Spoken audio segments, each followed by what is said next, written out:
es radio.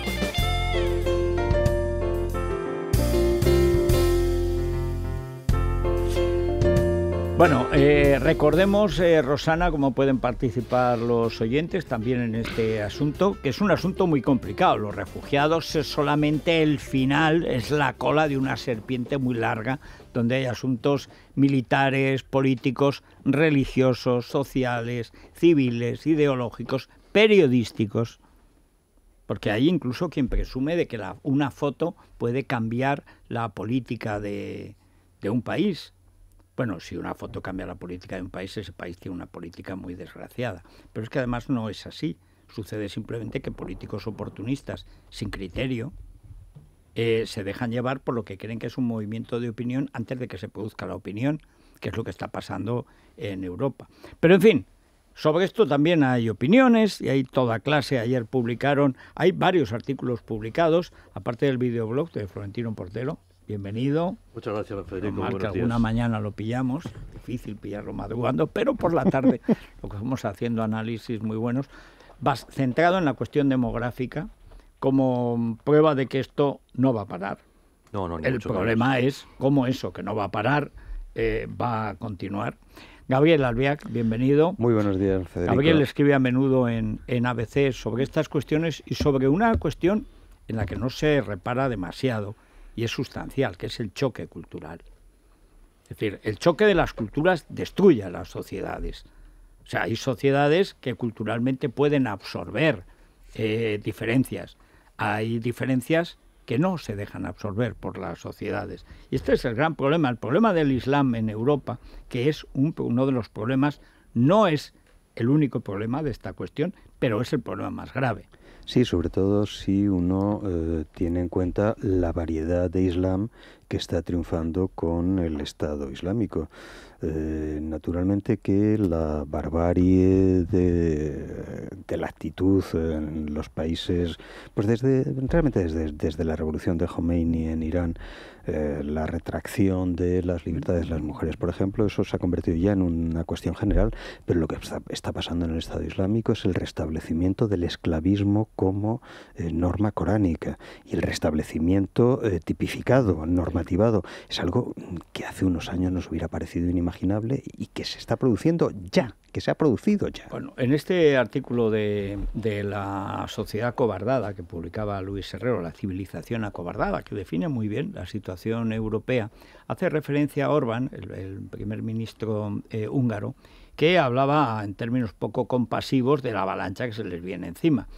Yo he visto este verano, aparte de la cobarde actitud de Hollande, que ya, bueno, es una tradición en él, pero era tremendo ver cómo estaba el ejército, Germán, buenos días, Germán. Buenos días. Pero estaba el ejército poniendo vallas, Víctor de la Serna, bienvenido, una gran cantidad de alambres de espino y todas esas cosas, pero estaban abiertas las vías, y por las vías entraba la muchedumbre, y claro, como las vías tenían que estar abiertas, ¿qué pasaba? Que decían, hombre, mientras podamos largarlos a Austria, mientras podamos largarlos a Alemania, porque al final es toda la cosa. El problema es que en algunos sitios se quedan. ¿Y cómo se quedan? Y me estaba diciendo ahora Germán que acaba de ver una noticia de un obispo húngaro, ¿no? Sí, el obispo húngaro que ha dicho que ha salido realmente con unas declaraciones que no van a gustar mucho en Roma, al parecer. Pues el obispo húngaro László Kiss-Rigo acaba de decir que los refugiados, que gran parte de los refugiados en Hungría se están portando de forma muy arrogante, que están violando las leyes y que además que sí presentan una amenaza. Y además ha dicho que el Papa Francisco no tiene ni idea de la situación que se ha creado. Bueno, con esto tenemos un dato más, un asunto más de los que el Papa Francisco no tiene. No sé si es idea. católico este obispo, el obispo László Kiss-Rigo. En Hungría es tradición. En Hungría, no, sí, los hay húngaros, pero no, los hay protestantes también. Sí. En ese sentido no tengo que comprobarlo ahora, pero porque me extraña la rotundidad con la cual se manifiesta diciendo que el Papa no conoce la no conoce la situación. En todo caso, el ambiente en el este de Europa es muy, muy diferente a esa especie de euforia o histeria, histeria de la bondad obligatoria, como digo yo esta mañana, perdonad que me cite, en ABC. Laszlo Kiss-Rigó, sí, católico. Es católico. Pues más valiente aún. Sí. Bueno, de todas maneras, es tan blandito es, este Papa que llevarle la contraria supondrá un ascenso probablemente. No lo sé. Pero en todo caso la percepción en el este es muy diferente. Son países que han vivido sin libertad, que han empezado a conocer la libertad hace solo 25 años, que son muy celosos de su libertad, muy celosos de su independencia, de su soberanía, que les pase la gente por encima de sus fronteras simplemente porque les apetece y porque quieren llegar a Alemania y porque ellos lo valen y por tal, no goza de ninguna simpatía. Allí, desde luego, lo que la actitud de Orbán, que muchas cosas allí en el este de Europa no es que sea en este momento alguien que lleve la voz cantante, pero que en la cuestión de la defensa de las fronteras, es decir, no cualquiera que llegue a tu frontera puede pasar tu frontera sin violando todas las leyes y siendo aplaudido por todo el mundo. Eso no se entiende allí.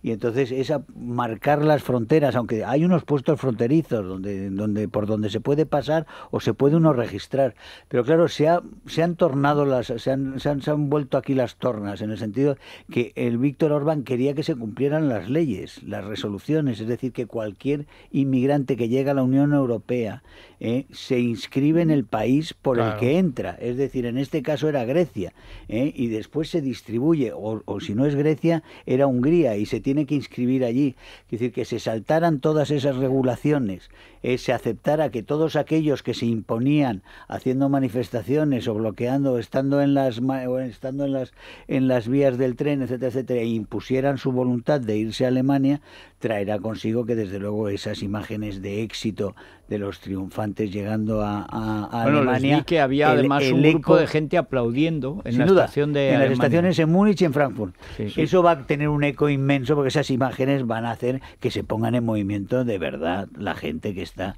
en los diferentes países, los refugiados, desde luego, no solo en Siria, sino los que están en Turquía, los que están en Líbano, los que están en Jordania, ¿no? Sobre este mismo tema hubo una reunión del llamado Grupo de Visegrado, que son Polonia, Chequia, Eslovaquia y Hungría, fue hace 2 días, si mal no recuerdo, y el acuerdo básico es: no apoyamos la posición de la canciller Merkel sobre cupos de emigrantes. Y al contrario defiende una posición más firme. Es más de lo que estaba apuntando Germán antes, de cómo en el este estas cosas se ven de forma distinta. Y dentro de Alemania, los bávaros, a través de su presidente, que es el líder, por tanto, de Baviera y hombre clave dentro del mundo democristiano alemán, igualmente públicamente ha mantenido la posición contraria a la de Angela Merkel. Es decir, que el debate está abierto, el debate es intrapartido e intranación, y es un tema que va a ocuparnos mucho en los próximos meses. Hay una cuestión, Víctor de la Serna, que sigue los medios, aparte de su sección en El Mundo, que lo sigue de siempre y que es de los que más sabe de esto. A mí me ha llamado la atención, me llama siempre en estos casos, la sensación de satisfacción moral que inundaba la prensa en general. No digo ya nuestro periódico de papel, el de papel, que bueno, es que parecía que acababa de... Bueno, el Fiat Lux y luego la salvación de los pecados, sino la sensación de que un titular, una foto, aunque sea manipulada, aunque sea sin dar toda la información, va hacia el bien. Es decir, la idea de que la información, aunque sea sesgada, en el fondo, como va hacia el bien, porque yo sé lo que es el bien, vale la pena. Yo debo decir, me parece que en eso no vamos a coincidir, que a mí el comportamiento de los medios de comunicación me parece de una irresponsabilidad total y absoluta, empezando por la historia del niño al que todo el mundo le llama con su nombre de pila como si fuera de la familia. He recordado hace poco los refugiados que no sabe que están en tierra de nadie, colombianos, pero que estos por lo visto no son fotogénicos. Los niños colombianos, pero las decenas de miles de niños. Pero hay decenas de miles de niños que han muerto. No, tampoco, Federico. Las fotos son fundamentales en marcar una época. La foto del beso en Broadway, al final de la Segunda Guerra Mundial. La foto de la niña de My Lai en Vietnam, huyendo del napalm. Esas cosas, nos guste o no, tienen un impacto, se convierten en un símbolo de algo que antes no estaba claramente definido. Es que y no sabemos nunca cuál va a salir, pero salen siempre. Yo no creo en eso. Esos son símbolos para los periodistas que los tienen en los archivos. O sea, no es verdad. La guerra de Vietnam no se paró por esa foto. No se paró. O sea, ni pero tampoco influyó, la guerra terminó por ese beso. Influyó decisivamente, yo entonces estaba allí, influyó decisivamente en el cambio de la actitud de Estados Unidos hacia Vietnam. ¿Para bien o para mal? Probablemente para mal, porque se fueron antes de tiempo. Muy para mal, Pero es así. Pues y es no así. Quedó un solo periodista de los que jaleaban el éxito de la foto en Camboya, cuando mataban a casi 3 millones de personas. Sí. Bueno, quedó el uno. New York Times, claro. Sí, uno quedó. Claro, pero en Laos, en Camboya, en Vietnam, con los Boot People no quedó nadie. Igual que ahora, en la frontera de Venezuela y Colombia, no hay nadie, porque no es telegénico. Pero desde que existe la fotografía en prensa, desde que existe la televisión, hay algunas imágenes que han tenido un impacto y que han definido unas... Es que no leemos, es así. Hombre, claro que han tenido mucho impacto. Es así, para bien o para mal. Y podemos decir que eso, pero es que llega un día una foto que te dice o que representa a la vista de la gente lo que otras fotos no habían representado. A mí lo que más... Es que Víctor, ese es un problema general. Yo creo que no solo de la foto y no solo del periodismo actual, es el problema general de la imagen. La imagen construye afecto, no conocimiento. Entonces, naturalmente, si tú confundes esa producción de afecto... es puramente emocional. Exactamente. Si tú confundes esa producción de afecto, esa producción de emociones con la verdad y la das como suplantación de la verdad, entonces entras en la aberración. En la aberración que puede producir lo más monstruoso. Bueno, por cierto, es tan viejo eso como que el primero que la teorizó fue un tal Platón. Bueno, déjame decir una cosa. Tenemos las declaraciones de 3 directores de los 4 medios de papel, de más tirada, de los 4 medios nacionales, salvo Caño, que estaba preocupado reprimiendo a los que cuentan cosas de Soraya. Yo lo comprendo. La financiación del país, Caño. Sí, hay que decir del país. Bueno, es Cebrián. Pero bueno, ahora figura Antonio Caño, ¿no? Que vino y a mí me sorprendió, porque como madrugó mucho, dijo que cómo se podía tener opinión antes de las 8 de la mañana. Pues levantándose a las 5, Antoñito. O sea, y estudiando un poco. O sea, claro, es que él viene muy... En fin. Pero él no ha querido participar. Pero, por ejemplo, Víctor Rubido nos habla muy sinceramente del debate que se planteó en ABC. Y vale la pena escucharlo. En el diario ABC tuvimos un debate intenso y prolongado en el que además pedí que participase más gente de lo que es habitual, porque evidentemente la foto estaba claro que tenía una carga periodística indudable. Había un debate acerca de si sería o no la sensibilidad de una parte de los lectores. Finalmente opté por hacerle caso a la mayoría, que sabía que me estaba equivocando. Creo honestamente que tenía que haber sido la foto de portada. Bueno, esto es sincero. Yo debo decir que siempre estoy en contra de eso y yo hubiera publicado también esa foto, ¿eh? Pero vamos, contando más cosas. Es decir, y no creyendo que la foto tiene un efecto taumatúrgico. Pero bueno, sobre eso depende de la idea que uno tiene del periodismo. Yo cada día estoy convencido de que el periodismo moderno se ha convertido en una lacra social y cuanto más veo, más odio me produce. Lo que pasa es que ya no es una cosa para el periodismo, vamos a ver, veneno para la verdad. Letal. Y es veneno para la condición ciudadana. Hay que empezar a distinguir. Se está haciendo pasar por periodismo lo que no es periodismo. El problema no es el periodismo, el problema es su sustitución por otras cosas que dicen ser periodismo, pero no lo son. Bueno, el show business es manipulación, una serie de cosas que verdaderamente son ajenas a... y que tienen que ver, por desgracia, con la televisión. La televisión es un medio... Incluyendo la sentimentalización, como decía Albiac, de todo. Es decir, la irracionalización de lo que debería ser la formación de una opinión pública con criterios objetivos, razonables, de intereses, de afectos, etcétera. Es decir, la idea de no dejar morir a un niño es evidente. El creer que ese hijo es como tu hijo, es tu hijo, y no preguntarte qué padre lo ha puesto en situación de morir, me recuerda cuando los palestinos llevan a sus hijos a morir, que les da igual, para luego echarle el muerto a Israel. Dice, bueno, pero ¿por qué no preguntan qué padre lleva a un niño de 2 o 3 años que no debería moverse? ¿Qué hace en Turquía? O sea, es que sobre esto no ha habido información. Pero tenemos también más información de cómo dieron, pues, por ejemplo, en La Razón y El Mundo la cosa. Esto dice Paco Maruenda. En esta ocasión lo tuvimos claro. No nos parecía adecuado dar la imagen del niño muerto Ayman en la playa, pero en cambio decía lo mismo la misma imagen con el policía llevándolo en brazos, ¿no? Al final, fue una decisión, en mi opinión, acertada y que reflejaba el mismo dramatismo, el mismo dolor y golpea igualmente las conciencias de la sociedad europea. Bueno, lo que pasa es que el efecto evidentemente no era el mismo, pero entiendo que si se produce el debate, pues se opte por una línea centrista. Se publica no exactamente esa, sino una tal. Y David Jiménez, el director del Mundo, reciente director del Mundo, pues tiene una opinión mucho más clara al respecto. La verdad es que en cuanto vimos esa imagen, para todos fue un shock en la redacción. Un shock por la dureza, por el simbolismo, por cómo enseguida vimos que se iba a convertir en la foto icónica de la crisis de los refugiados. Quise abrir un debate en la redacción. Estábamos todos de acuerdo en que esa imagen no se la podíamos hurtar a los lectores, que tenía que estar en portada. El problema de estas imágenes, como de todos, no es hurtarla, es explicarla. ¿Quién es el niño? ¿De dónde viene el niño? ¿Cómo ha llegado ahí? ¿Quién es su familia? ¿De dónde procede? O sea, ¿cuál es la fuerza que ha llevado a determinadas familias a moverse? ¿Cuántos niños hay? Si hay 100.000, entonces uno es poco. Si es uno solo, puede ser un accidente, es decir, cómo se ha producido. Y realmente la foto, David citaba en su artículo de este domingo, David Jiménez, citaba el caso de un periodista que luego se suicidó, que yo imagino que sería por causas depresivas, porque sacó la foto de un niño y al lado un buitre, como esperando. Y luego se vio que esa foto él lo había montado porque había recortado la distancia entre el buitre y el niño. Es decir, que era una manipulación. Cuidado con esta foto también, O sea, también.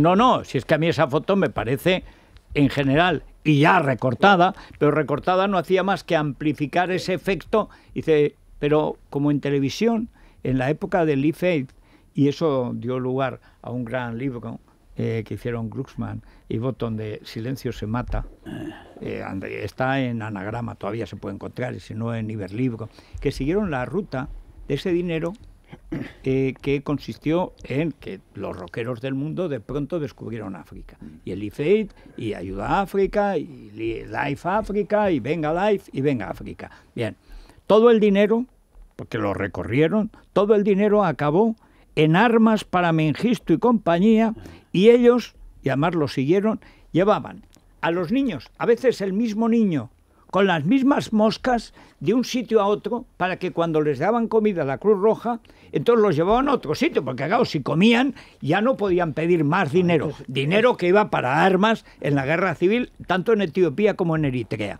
Y dice, bueno, y ese libro es la demostración de la piedad peligrosa, por citar un título clásico, pero también de la manipulación, que lo visual... Estos niños sí tienen nombre y apellido y son niños muertos. Ya ha habido centenares de muertos ahí en la costa, y después ha habido miles en Siria que no se les ha hecho caso. Ha habido tantos en Siria que muchos de los niños muertos en Siria, las fotos de los muertos en Siria, las han publicado algunos diciendo que eran muertos por operaciones israelíes en Gaza. Sí. Y en las redes estuvieron llenas de fotografías de niños sirios muertos, que en realidad que atribuían a los israelíes en esas manipulaciones. Yo recuerdo cuando el Prestige, que apareció un cormorán del naufragio del Exxon Valdez, que decían que era un chapapote más reciente.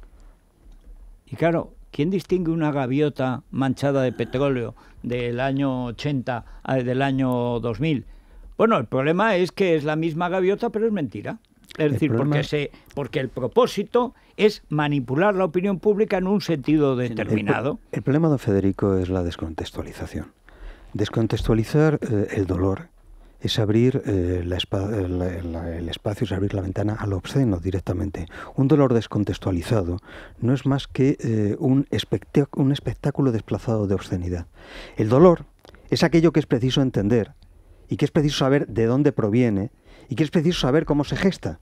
El dolor que se está generando en estos momentos en la zona entre Irak y Siria es monstruoso, pero reducir el espacio de una foto al acto de sentimentalización completamente desgajado de las causas que lo han generado es no solo monstruoso por parte nuestra, es obsceno. Lo que sería preciso que entendiésemos de una maldita vez es qué errores y qué errores terribles se han cometido en la zona entre Irak y Siria, y por extensión en las llamadas primaveras árabes que tanto entusiasmaron a la gente que no sabía lo que estaba pasando en Europa, ¿qué errores hemos cometido en ese ámbito para permitir que en estos momentos se esté produciendo una situación de exterminio masivo, que poblaciones religiosas completas estén siendo condenadas a la liquidación, que grupos étnicos, en particular en la zona del Kurdistán, estén siendo barridos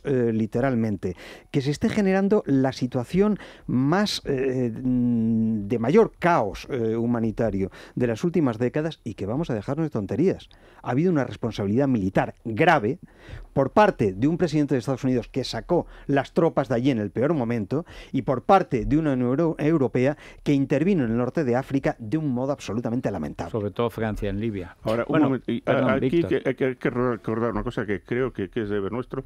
Yo creo que ahí no estoy exactamente de acuerdo contigo, Federico, porque decías antes que había que apoyar a Assad. Yo digo que hay que, para liquidar el Estado Islámico... De los muertos que han un 250.000 de muertos desde que empezó la guerra civil en Siria hace 4 años, la gran mayoría, la inmensa mayoría, la ha provocado el propio régimen matando a sus civiles, y no el llamado supuesto Estado Islámico. Como llamado no, se llaman ellos. Llamado, pues sí, pero como no son un Estado... Oye, pues perdona, para no ser un Estado, sacan niños degollando prisioneros. No, eso no es si llegan a ser... Es también... Al Capone no era un Estado, era un gángster. Bueno, dile a los narcos de México que no son un Estado. Estos mueven un presupuesto. Estos son minucias. Y mueven un presupuesto. El problema es... el territorio, han sabido defender el territorio conquistado frente a una alianza internacional, y ahí siguen, O sea, el Estado Islámico, que algunos pensaban y dicen, en cuanto se pongan otros de acuerdo, desaparece. El Estado Islámico no ha desaparecido. El Estado Islámico ha sabido conquistar territorio, mantenerlo, defenderlo, crear una administración, financiarse, y ahí está, y destruir Palmira, y recibir adeptos de todo el mundo, de las mayores brigadas internacionales que han existido. Si estamos hablando del problema de Siria, Siria no puede resolverse solo con la resolución absolutamente necesaria, es la Tercera Guerra Mundial, es decir, estamos en ella y hay que acabar con este islamismo asesino que se está extendiendo. Pero tenemos un problema local complicado en que hay 2 asesinos enfrente, uno del otro. Sí, y apoyar a uno frente al otro... No protegido por Rusia e Irán. Sí, pero evidente. Y Rusia está consiguiendo que una Unión Europea que tenía un poder de atracción tremendo para lo que son los vecinos de Rusia, como son Ucrania, etcétera, etcétera, los cuales ha ido a invadir, esa Alemania sobre todo, y esa Europa que tiene ese poder de atracción, y por eso tiene ese poder de atracción también porque cuestiona lo que es el régimen en Rusia. Esa Rusia está consiguiendo, con el apoyo a Assad, con un mantenimiento del apoyo a Assad, que esta corriente que está debilitando a una Unión Europea que vamos a ver quieren meter al ejército de tierra ruso, quieren meter al ejército de tierra ruso en Siria, y eso sería funesto, naturalmente. Bueno, pero porque aumentaría el éxodo mucho vamos más. A hacer una cosa. Tienes la palabra, que estás muy callado, como tienes costumbre, están últimamente en las tertulias de lo más... En la lucha del día a día. No, es que no puede ser, estás muy mal acostumbrado. Brevemente recordar que el Estado Islámico no es el origen ni la causa del problema. El Estado Islámico, que es una mera escisión de Al-Qaeda y que durante mucho tiempo fue una cosa pequeña, crece como consecuencia de la ayuda masiva de la inteligencia árabe, saudí y catarí como reacción a la retirada... Perdona por no evitar el asunto. Qatar, el patrocinador del Barça, públicamente ha mostrado a través de uno de sus ministros su apoyo financiero, político y militar a Estado Islámico. Cuando Estados Unidos inicia su retirada de Irak, que coincide con su nueva alianza con Irán, que es el gran cambiazo, es decir, los persas, el gran cambiazo. Entonces, los saudíes, cataríes y demás estados del Golfo lo que hacen es canalizar dinero y ayuda militar a esta escisión de Al-Qaeda e incorporar los restos del ejército iraquí suní. Por lo tanto, estos señores son evidentemente unos fanáticos, pero los que dirigen el día a día son militares de academia formados en Estados Unidos y en Europa. Y la inteligencia del Estado Islámico es una inteligencia formada en Europa y en Estados Unidos, en la CIA, en la inteligencia francesa, británica. No son unos loquitos. Bueno, y es, por lo tanto, por eso tienen un ejército. Iraquíes. Y no hay que olvidar a los pakistaníes que estaban detrás de Al-Qaeda, hasta el punto de que su niño, Bin Laden, era su chico, lo tenían en casa. Es decir, es verdad que la historia, por eso, como es tan complejo todo, como hay tantos muertos, y como además España tiene un problema en el Islam, sobre todo en Cataluña, pero Europa tiene un problema de islamismo gravísimo, que se niega a reconocer, porque es mucho más fácil decir jajaja, las flores del Corán. No, jajaja, no. O sea, tenemos aquí a la portavoz del Ayuntamiento de Madrid que asalta una capilla católica, pero por supuesto no va a protestar a una mezquita. Sacaba el otro día ABC una foto de un majadero, un miserable, bueno, miserable, pero un juez, dándole 100 latigazos a una mujer por supuesto delito de adulterio o conexo, que puede ser asomarse a un balcón, a lo mejor, o pintarse las uñas. Y había 20 tíos aburridos, porque a lo mejor ese día tenían que azotar a 30 y tantas. Oye, no conozco que las Saltacapillas ni la Meona de Barcelona ni toda esta pandilla han dicho una palabra. Al revés. No van a decir. Qué bueno es el Islam y qué tolerancia había en la España Toledo. De las 3 religiones en Toledo, no me jorobes. Pero bueno, los datos de la ONU son que el número de mujeres vendidas como esclavas hasta el verano pasado superaba las 15.000. Sí, 15.000 mujeres vendidas como esclavas. Sí, pero es que es tan tremendo el poder de esta ideología, de esta supuesta religión, que miles de mujeres, de niñas europeas se van a prostituirse, no como esclavas, voluntariamente, y se marchan para allá. Es tremendo esto, ¿eh? Bueno, han sido detenidas 2 recientemente en España, una en Málaga, me parece que la otra en Barcelona, pero hace 2 años ya un informe del Departamento de Estado norteamericano dijo que el mayor núcleo, el más peligroso núcleo islámico de toda Europa occidental era el pakistaní de Barcelona. Y ahí está el informe, con los datos, pero datos que tienen ellos y que tiene precisamente por los servicios de inteligencia españoles y franceses. Es decir, eso está ahí. ¿Cómo lo han callado? De momento, llevándolos a Convergencia. El otro día pillaron robando, para variar, a la asociación que dirige el Ángel Colom, que antes con Rahola era el de la Esquerra Republicana y luego se dedicó en el Magreb a cuidar a la juventud perdida de Marruecos, que necesita a veces que la lleven de la mano. Y les pillaron, pues como de costumbre, recibiendo dinero o robado, ilegal, dinero negro, etcétera. Pero el gran pacto de Convergencia con lo que llaman los nous catalans y tal, es que los islamistas voten separatista a cambio de crear como símbolo en la Plaza de Toros Monumental la mayor mezquita de Europa. Y eso está firmado, público y notorio. ¿Qué creen? ¿Que cuando estén asentados o en una Cataluña independiente estos tíos no montarían allí la... Bueno, pero vamos, es que se los comen con patatas. Parafraseando a Lenin, les van a regalar la mezquita desde la cual saldrán a matar a toda la diagonal y la pasar de gracia. Bueno, Colacell, ¿a quién le damos Colacell? Yo creo que hoy a Margallo, es la primera vez que no lo injurio, como merece habitualmente, y como me parece que lo de hablar con Assad, por ejemplo, no vas a matar al prójimo. O sea, ya no vas a matar más, no puedes matar más, hay que derrotar a los islamistas, pero tú no puedes ser un salvaje, tal. Que a ver quién se lo dice. Pero al menos se ha salido... ¿No te da la impresión de que lo que dice Margallo es vamos a ver si hacemos un baby doc con él, si acepta marcharse? Porque él habla de organizar elecciones. ¿Alguien puede pensar en organizar elecciones con Assad en el poder en Damasco? No lo veo. Sí.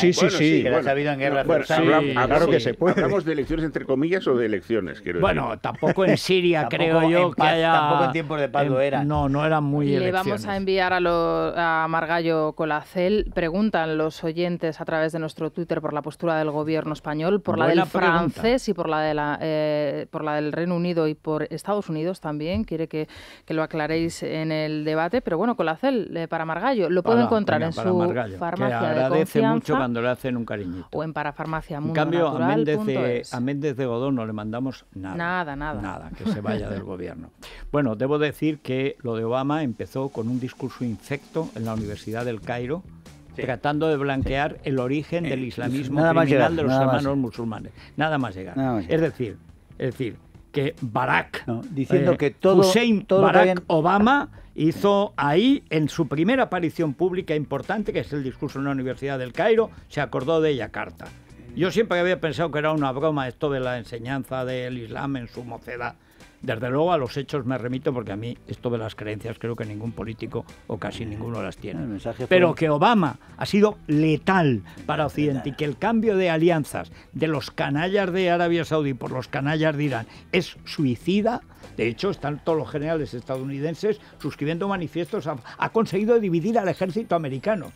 Sí, pero es verdad que los que han firmado a favor de no son muy relevantes, están jubilados. Nada. Pero los que en contra, lo vi 200 generales contra él. Pero es que Obama empezó ya, ¿eh? Obama, primero ese relativismo que desplegó en aquel discurso en Al-Arram, en el Cairo, donde vino a decir: los americanos hemos hecho todo mal aquí, ahora lo vamos a hacer todo bien. Sí. Es decir, nuestros aliados de hasta ahora os podéis preparar porque no sois mis aliados, porque sois una gente, sois unos horrorosos dictadores que habéis sido amigos de Bush. Y como habéis sido amigos de Bush, yo soy buenísimo y voy a tener otros Nobel amigos. De la Paz, por cierto, Primavera Árabe. El comité del Premio Nobel de la Paz, que no sé si está en ese, es el sueco o el noruego, nunca recuerdo. Noruego. Tiene una responsabilidad muy importante. Vamos, porque encumbraron a este señor, vamos, le dirigieron, le incitaron a meterse en esto. Claro, emascularon al primer ejército del mundo.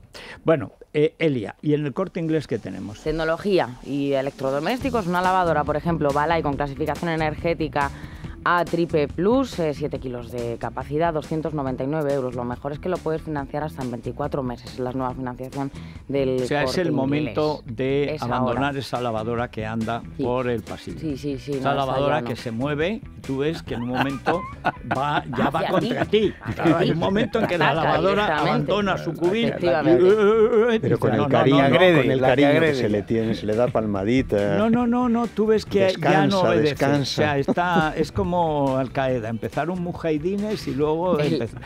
El centrifugado se puede convertir en algo peligroso, por tanto, la lavadora Balay, televisor LG de 43 pulgadas, Smart TV, 450 Hz, panel IPS, 549 es el precio. Y luego un portátil Lenovo de 15 pulgadas con procesador Intel Core i3, 8 GB de RAM y 1 TB de disco duro, 399 euros. Estrenamos electrónica y electrodomésticos. Bueno, vamos a hablar luego de la cuestión demográfica y luego en España de algo que hay mucha gente que siempre llama, es decir, cuando llega un refugiado y se le da todo, está machacándose a un español que trabaja y paga impuestos y a que no se le da nada. Es decir, y esto exige un criterio, es decir, una persona que necesita ayuda. Una cosa es necesitar ayuda y otra cosa es ponerle un piso. En España no tenemos término medio. Es decir, bueno, porque la demagogia, sobre todo municipal, fue tremenda. El otro día, Cristina Cifuentes dijo aquí mismo que esta historia de los ayuntamientos compitiendo a ver quién éramos bueno y quién cogiera más miles, que eso era una broma pesada y que ya estaba bien de hacerse el bueno. Esto tiene que ser una postura de Estado y la postura de Estado de la Unión Europea. Porque esto de cada ayuntamiento, a ver quién es más bueno con el dinero de todos... Los ayuntamientos de generosos con dinero ajeno, además, siempre al final que pague el gobierno central. Por supuesto. Entre ellos compitiendo, metiéndose con el gobierno central y después que pague el gobierno central. Pero tiene que haber criterios. Todos por derecho, a los refugiados que huyen de una guerra hay que protegerlos. Todos los países europeos, en eso perderíamos el alma si no lo hiciéramos. No, la cuestión es una cosa primero que lo sean realmente, después que se integren y que sea respetando la ley, no atropellándola como se está haciendo. Es la mañana de Federico. La riada de niños desnutridos que acaba de descubrir Manuela Carmena seguramente en su viaje a Argentina. A lo mejor se ha confundido, Víctor. Ahora damos esa noticia porque... Recuerden, dijo Tania Sánchez que 2 millones de españoles podían morir de hambre, no sé si añadió frío, estas Navidades. Bien. Carmena limitó a 25.000 los niños muertos de hambre y desnutridos que había en Madrid. los maricomplejines de Ciudadanos y del PP en la comunidad abrieron comedores de verano para 5.000, que es como mucho lo que ellos calculaban. Bien. Había menos de 1.000 a los que llevaba a su casa el ayuntamiento de Ana Botella, el ayuntamiento del PP, que les llevaba a su casa. No era seguro que se comieran los niños. Había padres que también vivían de eso. Bueno, 500. De los 5.000 han ido 500 niños este verano. A 160 comedores, es decir, como 3 por comedor. A 3 por comedor. Es decir, se ha derrochado el dinero de una manera brutal. Pero ahora les contaremos, después de decirles cómo está el tiempo, que está preocupante. Más o menos como la situación intelectual de Manuela Carmena, que siempre ha sido calamitosa y ahora ya es de emergencia. Bueno, hay alerta naranja por lluvias y tormentas muy fuertes en Valencia y en Alicante. Nivel amarillo también por tormentas, las clásicas riadas a la vuelta del verano, en Murcia, en Almería y en Granada. Ayer las riadas arrastraban camiones. 2 hombres murieron en Granada por la manía de la gente de fiarse o de quedarse en el coche. O sea, hay que tener muchísima precaución. Hoy todo el día va a estar igual. En general el cielo va a estar cubierto, las temperaturas se mantienen un poco a la baja. 15 grados tenemos ahora en Madrid, llegaremos a 29 a lo mejor. La máxima Orense 33 y la mínima 5 grados en Vitoria. ¿Estás planeando una escapada para este fin de semana? Consulta la previsión del tiempo a 5 días y la mejor ruta en guiarepsol.com. Repsol te ha ofrecido el tiempo. Hola, soy Carlos. Utilizo el coche a diario para llevar a los niños al cole, para ir al trabajo, al gimnasio. La verdad es que si se me estropeara estaría perdido. Por eso intento cuidar al máximo el motor. Y una forma sencilla de hacerlo es utilizar los nuevos carburantes Repsol con Neotec, que sin pagar más cuidan el motor y mejoran las prestaciones con el mínimo consumo. Pruébalos, yo ya lo he hecho. Nuevos carburantes Repsol con Neotec. Solo en las estaciones de servicio Repsol, Camsa y Petronor. Si quieres conocer más sobre Neotec, entra en Repsol.com.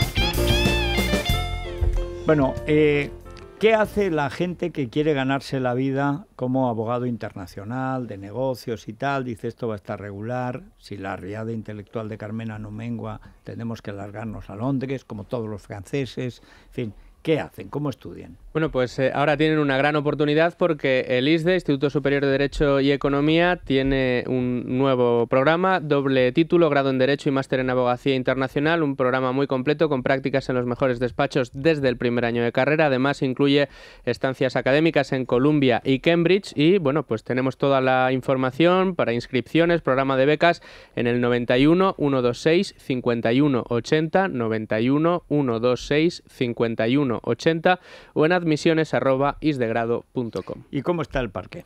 Bueno, pues el IBEX 35 amanece ahora con ligeras ganancias, está anotando un 0,76%, cotiza en el entorno de los 9.800 puntos. De todas maneras, los analistas nos dicen que la tendencia apunta a la baja, probablemente tocaremos los 9.500 a lo largo de la semana si seguimos las indicaciones de estos analistas. De todas maneras, también tenemos que contar que en el mercado de renta fija la prima de riesgo española sigue con tensión alcista, está en 146 puntos básicos de diferencial con el bono alemán y el bono español a 10 años ha subido también ligeramente al 2,1%.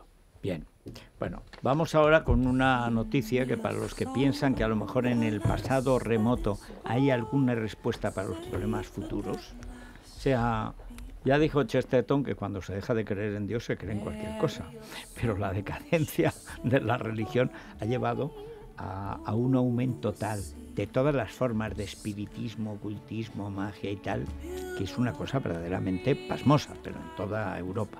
Ahora, con esto, la baraúnda céltica que nos invade, que invade todos los países, no sabes lo que es. Pero es que son celtas ya desde África del Norte hasta Escandinavia, todo el mundo es celta. Bueno, es que todo el mundo ha sido celta alguna vez porque los celtas estaban en todas partes. En mi pueblo había un poblado celta, el problema es que lo descubrieron, no lo cubrieron y se lo llevó el agua. O sea, esto es un problema de descubrimientos celtas o iberos en Teruel. Pero bueno, los celtíberos, Celtiberia, porque había iberos, celtas y de todo, en fin.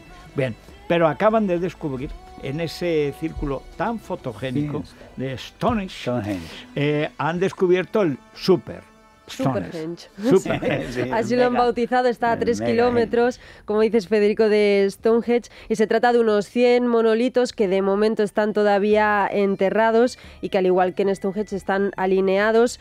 Es, aparte de más grande, unos 400 años más antiguos y se cree que también se utilizó para hacer rituales similares a los que se hacían en el famoso templo del Neolítico. Las piedras, como decimos, siguen de momento enterradas, los arqueólogos lo han bautizado como Superhenge y con ello también pretenden que se paralice un proyecto de un túnel en una carretera que pasaría por allí para poder dejar estos monolitos al descubierto. Mira que sí es un truco. Sí. Mira que si las piedras las han puesto unos ecologistas. Porque es mucho trabajo. No los veo cargando.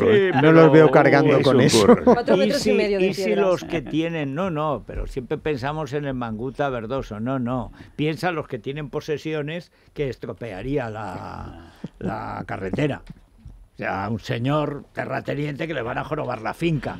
Dice, oye, pues yo contrato unos propios o simplemente una aplicación en el ordenador que aparecen unas piedras ahí redondas y tal, y entre pitos y flatos son 6 años.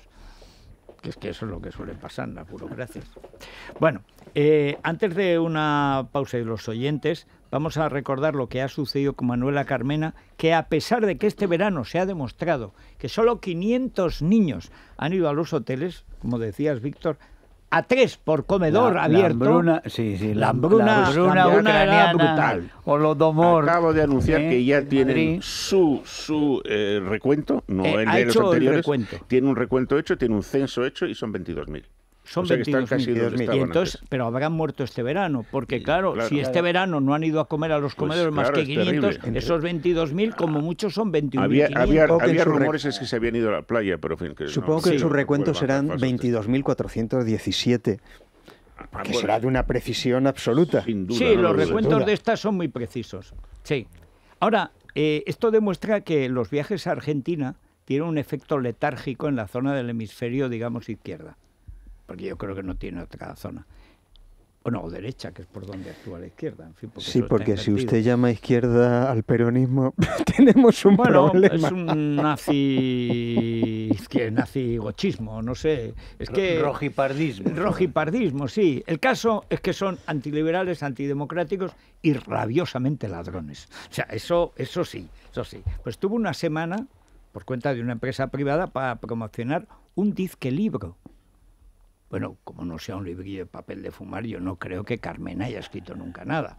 Lo último que le he visto fue una actuación en La Tuerca hace pocos años diciendo que todos los presos de las cárceles españolas deberían estar fuera. Sí, que salvo algunos terroristas y policías que asesinan a la gente, todos los de relacionados con la droga, 96% el 90% que están por drogas, por ejemplo, las venden en la puerta de los colegios, ¿no? De niños desnutridos, ¿verdad? Bueno, pues estos todos tenían que estar en la calle. Y ya sabes para quién es el hueco. Pongamos nuestras barbas a remojar. Sí. En fin. Tanta celda libre. Bueno, sí, es que tienen una nostalgia de la checa, es que no lo pueden evitar. Las celdas, Hoy, pero hombre, se asaltan capillas donde no había ni gente, o sea, capillas por asaltar. Y hay un mezquitón aquí al lado de una morgue que algunos los confunden. Aquí mismo, oye, no van. Dinero saudí, dinero sangriento, dinero siniestro, dinero de los sobornos, dinero que ha corrompido la monarquía española, el Estado español, empezando por Marbella y acabando en la Zarzuela. Oye, y no protestan. Es una cosa, no sé qué tiene el Islam, que a toda la gente así rara le gusta. A Goitisolo, por ejemplo. En fin. Bueno, los oyentes en @lamanada de FJL están preguntando varios asuntos. Está pendiente vuestra opinión sobre la postura americana, ya habéis hablado, pero también sobre Francia y sobre el Reino Unido. Larsen, por ejemplo, nos escribe desde Alemania. Dice, os aseguro que la situación aquí se está volviendo insoportable. El desconcierto es total. Y Ávalo os pregunta sobre ese cartel que ha desplegado Manuela Carmena precisamente en la fachada del Ayuntamiento de Madrid, un cartel enorme dando la bienvenida a los refugiados. Hoy se reúnen los ayuntamientos con esta comisión especial que ha organizado el Gobierno y que está dirigida por Soraya Sáenz de Santamaría para ver cuál va a ser la estrategia a seguir entre los diferentes ayuntamientos y comunidades autónomas. Doy por hecho que los refugiados no son los que expulsa el régimen podemita de Venezuela. Los colombianos que ha echado. Doy por hecho que esos refugiados les parece muy bien que los echen, que les quemen las chabolas y que los echen de su casa. Un pogromo oficial organizado por el régimen de Caracas. Y Maduro acaba de anunciar que cierra la frontera. Sí, para que no vuelvan. Para que no vuelvan por si se les ha quedado algo, que es que les quemaban las chabolas. Y están los pobres ahí en tierra de nadie. Esos no son refugiados. Esos son mujiks. Están muy bien reprimidos. Bueno, vamos con vuestra opinión sobre la política española, francesa, si es que se puede tener opinión, y qué puede pasar ahora en Europa, porque da la impresión que algo se mueve, pero no se sabe muy bien qué. Bueno, la política europea sobre migraciones en general la conocemos. En los años de Rodríguez Zapatero hubo tensiones muy fuertes entre Bruselas y España. Ha habido siempre una gran preocupación y un miedo al efecto llamada. En estos momentos, y retomo lo que decía antes Germán, la Comisión Europea trata de distinguir muy claramente lo que es inmigración de lo que es asilo político. Esto en términos conceptuales sobre el papel está muy claro. En la realidad no hay manera humana de distinguir una cosa de la otra. De hecho, en las imágenes que tenemos de Austria, de Hungría, nos encontramos, por ejemplo, nigerianos, que no les pilla de paso. O sea, si uno mira dónde está el mapa de Nigeria, no es el camino habitual, ¿no? Es muy complicado. Por otro lado, si hablamos de verdad de asilo, mezclando política con cuestión social, es que toda la franja norte de África está en tensión. Podemos hablar desde luego de Malí, de Sudán, que ahora de nuevo en Sudán del Sur vuelve a reabrirse el conflicto. Son muchos los lugares donde alguien puede decir, no, yo vengo de ese país que está en guerra. Cuidado con que haya dos zapatazos en Argelia. Tenemos Argelia. Decir, Argelia está a pocas horas de Alicante. Argelia es el país donde se inicia todo. Sí. La guerra civil argelina es lo que va por delante de todo. Sigue cogido con alfileres, la tensión es muy grande, el territorio es gigantesco. El ejército argelino no para de despegarse hacia el sur para intentar localizar y destruir las células yihadistas, pero el reto es tremendo. Y bueno, hay que añadir una cosa. Yo recuerdo haber estado en Túnez y ver cómo se desplegaban en la frontera, porque es como Libia es casi tan grande como Argelia y está vacía.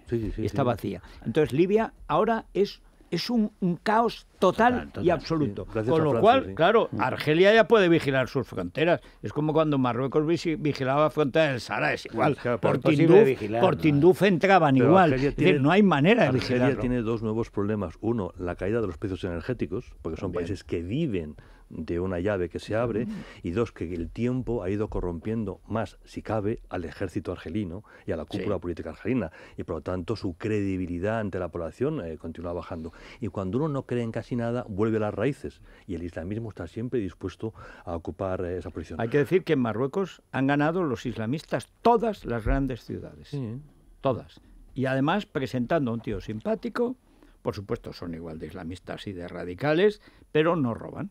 Y se presentan como los que no roban frente al PAM. Es el partido, digamos, no el Istiklal, el partido del Mazen, el partido de Mohamed. Pero claro, estamos en una situación que es la de Ataturk. Es decir, o el islamismo popular, que es barbarie pura y que por supuesto es guerra santa de una u otra manera, o son ejércitos, regímenes militares laicos a la fuerza. Y no se ha encontrado otra solución. Es que lo de Ataturk fue hace un siglo casi. Hace un siglo, ¿no? Un siglo. Y es que estamos en lo mismo. Lo de Argelia es lo mismo. Lo de Egipto es lo mismo. Lo de Túnez es igual. Fue hace un siglo lo de Ataturk y estamos justamente en una fase de regresión completa respecto de todo el factor de modernidad que Ataturk supuso. Y un matiz, un pequeño matiz, pero yo pienso que es relevante. Turquía, en lo que concierne a la intervención contra el Estado Islámico, se ha comportado de un modo absolutamente preocupante, porque naturalmente, en primer lugar, no se ha efectuado intervención de ningún tipo, y cuando se ha efectuado ha sido una intervención contra los kurdos, que son la única fuerza militar que realmente se ha opuesto en la zona al ejército islámico. Bueno, acabamos el argumento, si queréis, volvemos a Turquía, que es un tema fascinante.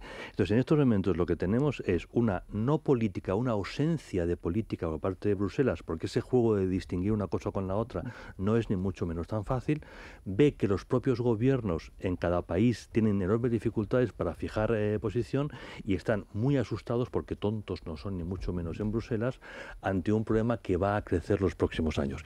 Y luego todo esto juega a las viejas tensiones. Francia. Francia tiene un problema, y es que ya no está en el liderazgo de Europa.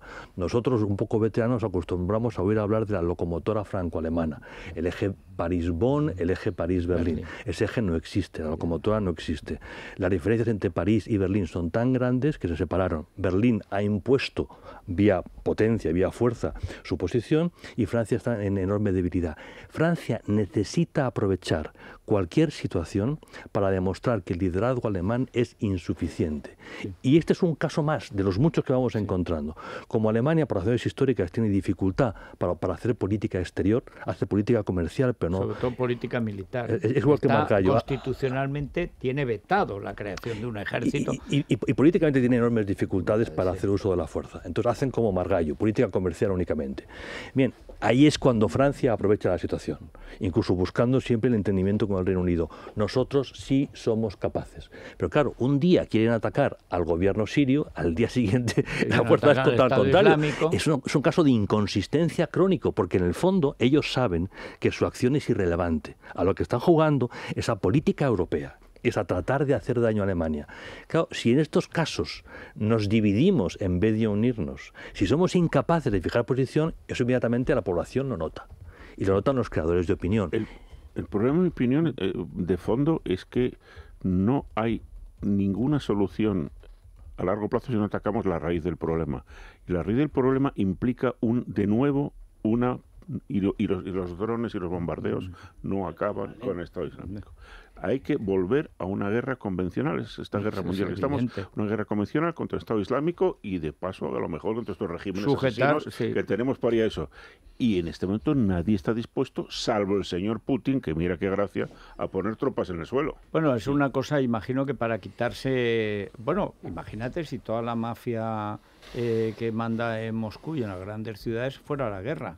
Es una época en que la mafia, pero esos no van, esos no van, lo que van es como cuando en Afganistán. En Londres, pero hay una cosa, el ejército de tierra soviético tenía 5 millones de hombres. El ejército de Putin dudo que tenga uno. Sí tiene uno. Bueno, uno, no, hombres hombres hay en Rusia, pero vamos, que no es aquella potencia político-militar con un régimen capaz de servirlo. No ha gastado dinero en otra cosa, ¿eh? Pero, no busques infraestructuras. Ahora, ejército y armamento. Pero la cuestión de fondo, o sea, el gran problema es que, primero, Estados Unidos se ha arrugado. Se ha arrugado porque está en manos de un presidente que es un venado y es un imbécil. Pero bueno, queda un año pico para las elecciones. El presidente que salga en Estados Unidos, lo normal, si es Hillary, aparentemente, y si es un republicano, es que, salvo que haya algún perotismo, trumpismo y tal, que no creo, es que se intente reanudar la relación especial, no solo con Inglaterra, sino con Europa. Es decir, teniendo en cuenta que la Europa efectivamente ya no es el eje franco-alemán, sino que es Alemania. Y es difícil porque Alemania tiene una relación de dependencia energética con Rusia brutal. Cada vez menor. Bueno, eso es bueno, pero y todo muy rápidamente disminuyendo. Bueno, pues me alegra profundamente, igual que la autonomía energética de Estados Unidos, ahora para mal, pero puede que para bien, le ha dado también una autonomía con respecto a Arabia Saudí que no tenía. Eso está bien. Pero bueno, a partir de ahí tienen que redefinirse toda la política militar y como dice Víctor, pero es que habrá zonas donde habrá que estar 20 años para impedir que eso rebrote. Y en el norte de África hay que recordar que Francia, con poco poder, tuvo suficiente para cargarse Libia. Y no hay manera de arreglarla. Y en cierto modo se han cargado una de las espitas del mejor petróleo que hay en el norte de África. Es que hay que entrar en Libia porque Libia lo que es la cabeza de playa, y es el puerto en este momento para todo el tráfico, humano. No hay, pero como no hay ejército, como no hay Estado, hay dos estaditos. El de África, el de Asia y el y el de Oriente Medio. Y además ahí sí que en ese tráfico humano ya sí que participa directamente el Estado Islámico también. Claro. Pero es que la intervención francesa en Libia fue un acto suicida que todos los analistas desde el primer momento dibujaron casi al milímetro. Miren, Libia era un país de una fragilidad absoluta que se sostenía exclusivamente sobre la base de la estructura de la dictadura puesta en pie por Gaddafi. Si usted hace saltar eso por los aires, es que no hay Estado, no hay nada. Lo que va a haber va a ser la descomposición completa del país. Es efectivamente lo que se ha producido en una zona particularmente arriesgada para el equilibrio de todo el conjunto. La verdad es que es difícil entender cómo se han podido cometer tantos errores seguidos, pero yo pienso, sin embargo, que el punto de arranque de todo es la salida del ejército americano de Irak. Eso no tenía ni pies ni cabeza. A un coste altísimo se había logrado estabilizar una zona. Todo el mundo sabía que sacar de ahí el ejército era hundir a ese país en una matanza, pero una matanza espantosa. Y una cosa se hizo. peor, y de pronto cambiar la alianza histórica como si esas cosas se pudieran cambiar de un día para otro.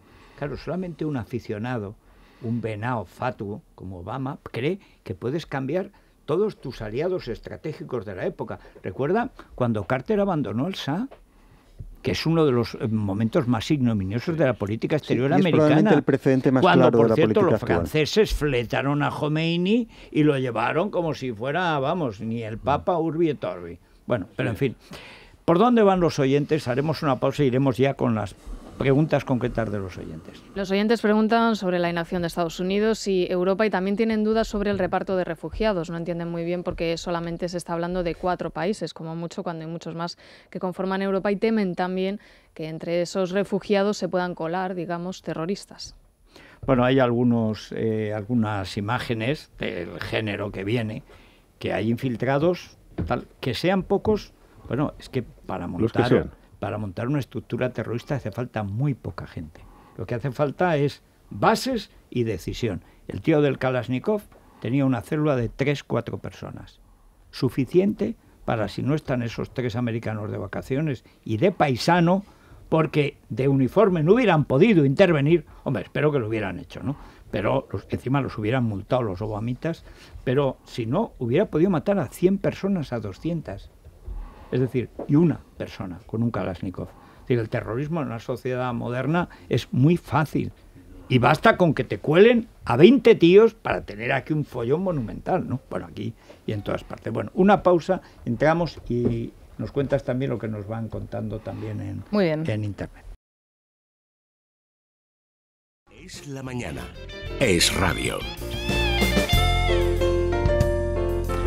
Bueno, vamos con esas preguntas de los oyentes, dentro de que este es un asunto muy complejo. Le dedicaremos más programas porque, dada la situación demográfica, que explica muy bien en su vídeo Florentino Portero, esto no va a acabar en los próximos 20 o 30 años.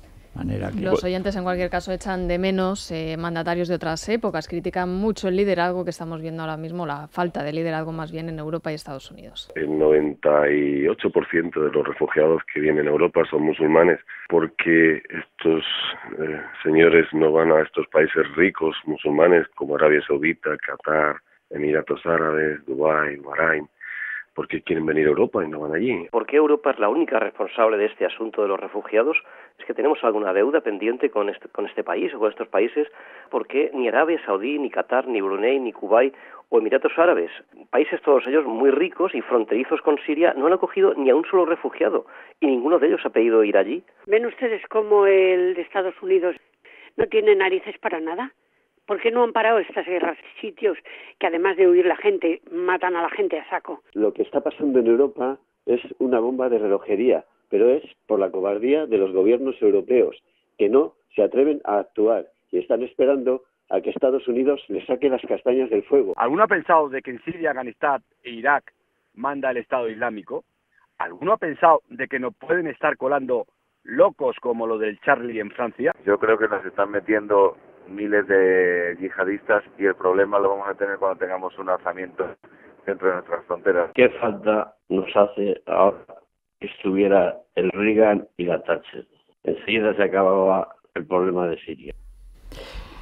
Bueno, las cosas no se acaban enseguida, bueno, pero Reagan consiguió derribar el Imperio Soviético, que parecía indestructible. No, casi nada. Bueno, eso es lo más grande que se ha hecho. Sí. También había un liderazgo... A veces casi lo echas de menos porque eran criminales, pero eran criminales civilizados. Estos son criminales incivilizados. Bueno, eran criminales que controlaban muchos criminales. Sí. Es decir, todo el Cáucaso, por ejemplo, estaba relativamente controlado y bueno, es evidente que lo que ha venido después, que son fragmentos de... Claro.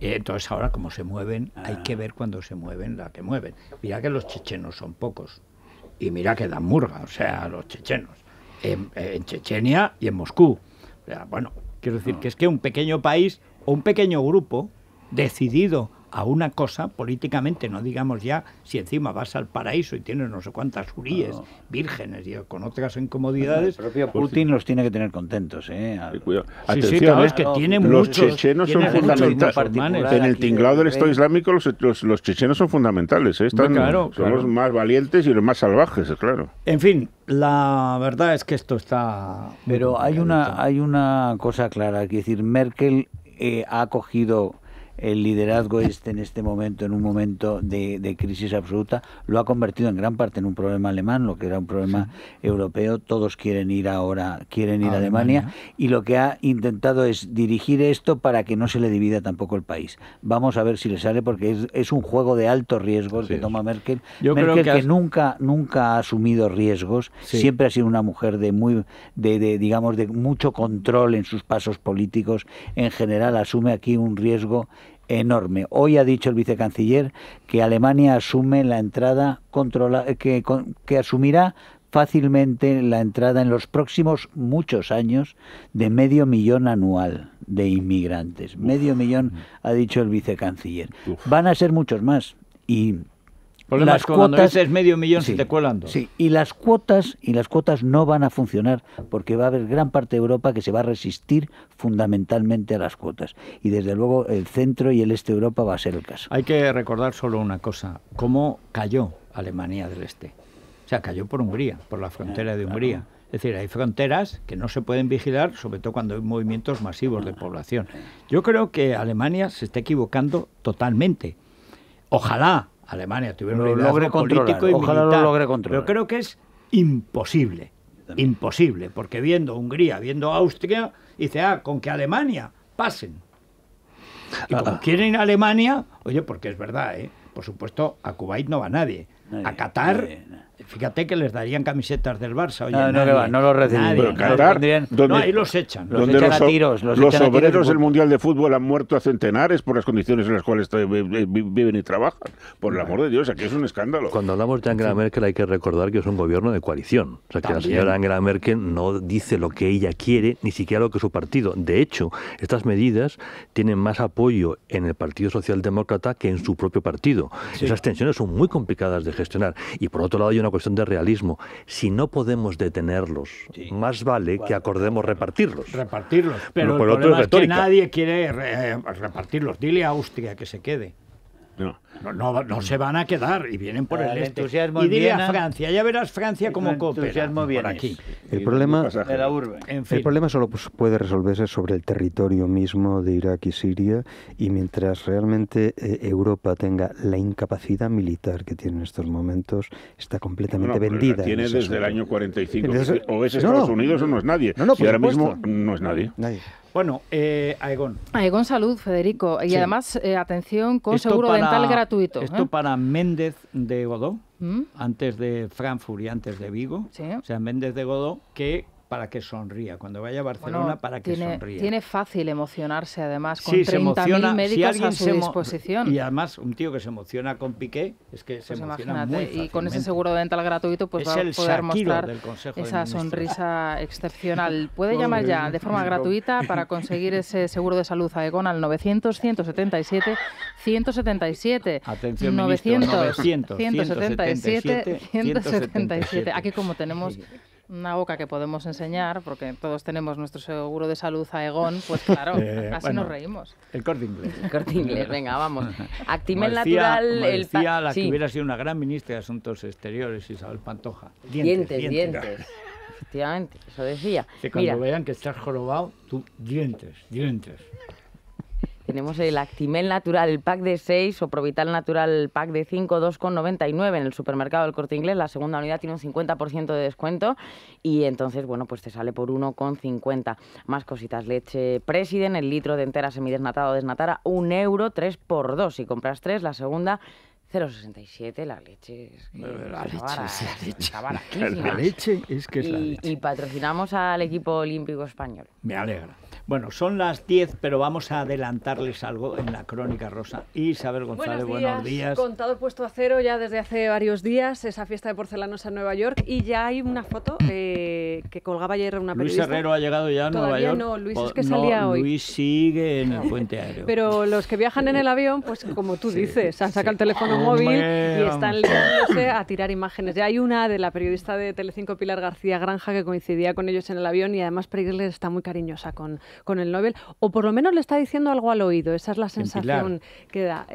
Bueno, Pilar no aparece. Pilar es la que con su móvil en mano ha grabado imagen, a la parejita. Ha tomado una foto. Bueno, lo más interesante que debatiremos es la denuncia contra Imanol Arias y la productora que ha hecho una actriz. Sí, Pilar Punzano, que es la hija de Antonio Alcántara, Inés, encarna a Inés, le acusa, entre otras cosas, dice, de tener la lengua tan larga como las manos y de haberse llevado cada año la productora entre 15 y 20 millones para rodar los capítulos. Aquí puede salir mucha tela que cortar porque estamos hablando de la televisión pública. Cuéntame cómo hemos pagado eso con nuestros impuestos. Pues esa es una de las claves. La actriz la han echado, ¿no? Sí. La han echado. La han echado. Para que te fíes de las familias numerosas. Efectivamente. Y Imanol Arias también ha hablado, pero lo vamos a contar todo ahora a partir de las 10. Qué barbaridad.